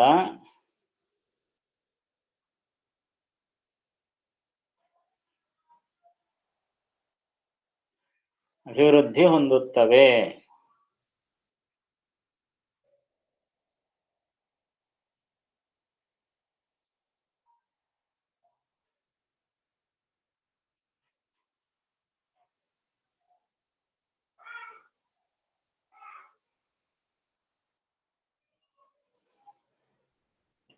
ಬಿಂಬದರ್ಶನದ ಅನಂತರವೂ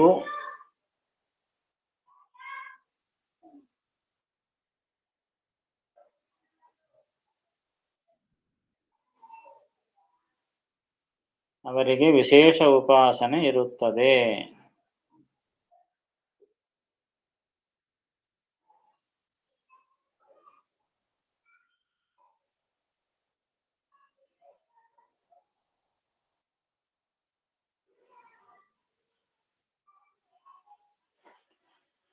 ಮಹಿತ ಋಜುಗಣಕೊಂದೆ ಪರಮೋತ್ಸಾಹ ವಿವರ್ಜಿತವೆಂಬ ದೋಷವು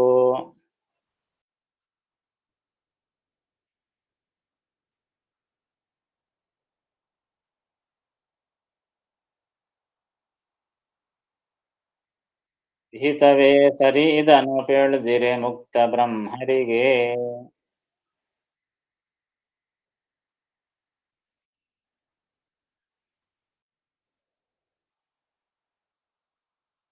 ಅದು ಸಾಮ್ಯ ಜ್ಞಾನ ಭಕ್ತಿಯು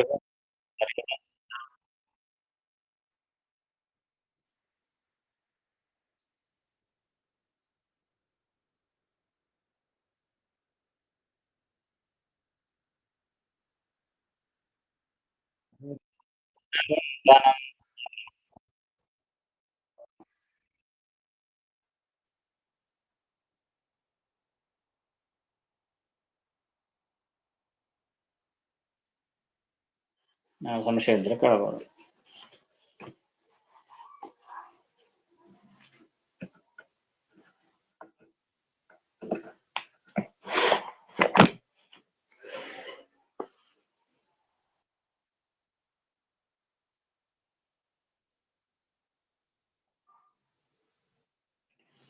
ಮತ್ತೆ ನಾಳೆ ಪುನಃ 4 ಗಂಟೆಗೆ. ನಮಸ್ಕಾರ ಆಚಾರ್ಯ. ಹರೇ ನಮಃ. ಶ್ರೀಕೃಷ್ಣಾರ್ಪಣಮಸ್ತು.